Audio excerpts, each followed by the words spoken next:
एक बार की बात है। भारत के एक छोटे से गांव रामपुर में एक साधारण किसान रघुनाथ अपनी पत्नी गीता और दो बच्चों अनिल और रीमा के साथ रहता था। रघुनाथ बहुत मेहनती था, लेकिन किस्मत उसके साथ कभी नहीं थी।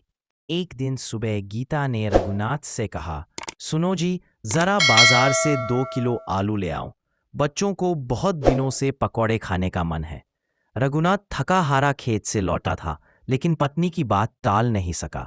उसने अपने पुराने थैले में आलू भरकर लाया। घर आकर जैसे ही गीता आलू धोने लगी, अचानक उसकी नज़र एक अजीब से आलू पर पड़ी। वह आलू बाकी आलूओं से बिल्कुल अलग था, चमक रहा था जैसे उस पर सोने की परत चढ़ी हो। अरे ये क्या? ये आलू इतना चमकदार कैसे है? कहीं सोने का तो नहीं?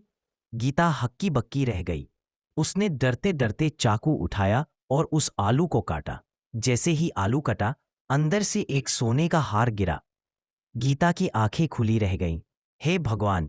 आलू के अंदर से सोने का हार! ये कैसे संभव है? तभी एक अजीब सी आवाज आई, मत घबराओ गीता, मैं कोई साधारण आलू नहीं हूं। मैं एक जादुई आलू हूं। मेरी शक्ति तुम्हें मुसीबत में मदद करेगी। लेकिन याद रखना, मेरी शक्ति का इस्तेमाल हमेशा नेक कामों के लिए करना। गीता घबरा गई। वह कुछ पूछ पाती, उससे पहले ही वह आलू गायब हो गया। अगले ही दिन गीता के मामा मोहनलाल उनके घर आए।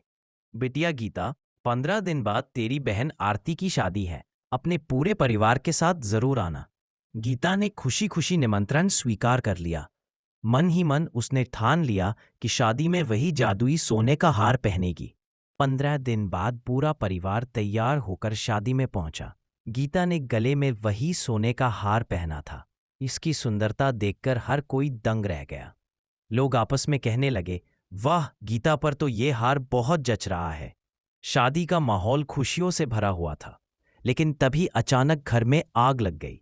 लोग घबराकर इधर उधर भागने लगे। शादी की सारी तैयारियां पल भर में जलकर राख होने लगी। गीता ने देखा कि उसकी बहन आरती दुल्हन के जोड़े में बैठी कांप रही थी। गीता तुरंत बोली, तुम चिंता मत करो बहन, मैं सब संभाल लूंगी। उसे अचानक जादुई आलू की बात याद आई। गीता ने सोने के हार को पकड़कर कहा, जादुई हार, अगर तुम सच में शक्तिशाली हो तो इस आग को बुझा दो। मेरी बहन की शादी है। मेरे मामा मामी की इज्जत दांव पर लगी है। जैसे ही उसने यह कहा, अचानक सारे पानी के नल अपने आप टूट गए और पूरे घर में पानी भर गया। देखते ही देखते आग बुझ गई। लोगों ने राहत की सांस ली। शादी का माहौल फिर से संवर गया। सबने कहा, गीता, तू तो सच में भाग्यशाली है। भगवान ने तुझे हमारी मदद के लिए भेजा है। गीता मुस्कुराई, लेकिन उसने किसी को जादुई आलू का राज नहीं बताया। वहीं दूसरी ओर गीता का पति रघुनाथ खेत में काम कर रहा था। उसने इस साल बैंगन की खेती की थी, लेकिन बारिश न होने से आधी फसल खराब हो गई। तभी गांव का महाजन सेठ अपने आदमियों के साथ वहां आया। ओए रघुनाथ, तूने जो कर्ज लिया था अब ब्याज समेत चुका, वरना तेरी जमीन मेरी हो जाएगी। बेचारा रघुनाथ गिड़गिड़ा उठा। सेठ जी, थोड़ा समय दीजिए, घर में खाने तक के पैसे नहीं हैं। बेटा बीमार है, इलाज पर सब खर्च हो गया। लेकिन सेठ ने कहा, 1 महीने का समय देता हूं। अगर पैसे नहीं दिए तो समझ लेना यह खेत अब मेरा है। रघुनाथ टूट गया। बेटा अनिल शहर पढ़ाई करने गया था। अनिल सपना देखता था कि वह बड़ा होकर इंजीनियर बनेगा। लेकिन जब उसे पता चला कि पिता खेत और कर्ज के बोझ तले दबे हैं, तो उसने पढ़ाई छोड़ने का निश्चय किया। नहीं, मैं अपने माँ बाप को अकेला संघर्ष नहीं करने दूंगा। मैं नौकरी करूंगा और उनका सहारा बनूंगा। लेकिन गीता ने उसे समझाया, नहीं बेटा, तू पढ़ाई जारी रख।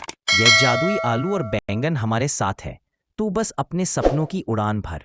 अनिल ने माँ की बात मानी और कड़ी मेहनत से पढ़ाई जारी रखी। 1 महीने बाद सेठ फिर आया और बोला, रघुनाथ, मेरा पैसा लाया या नहीं? रघुनाथ ने मुस्कुराते हुए चमकदार बैंगनों से भरी बोरियां उसके सामने रख दी।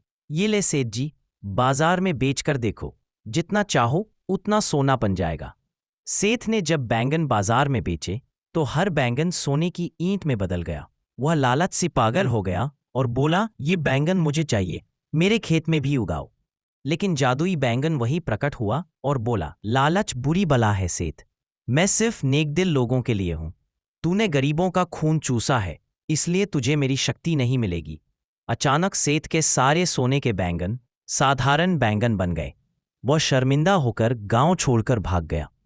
धीरे धीरे गीता और रघुनाथ का परिवार अमीर बन गया। अनिल इंजीनियर बनकर गांव लौटा, रीमा डॉक्टर बनी और गांव के गरीबों का मुफ्त इलाज करने लगी। लोग कहते, देखो रघुनाथ का परिवार आज सबसे सुखी और सम्मानित परिवार है। ये सब उनकी नेकदिली और ईमानदारी का फल है। गीता हर रात जादुई आलू और बैंगन का धन्यवाद करती। तुम्हारी वजह से मेरा परिवार बचा, मेरी बहन की शादी बची और गांव को नया जीवन मिला।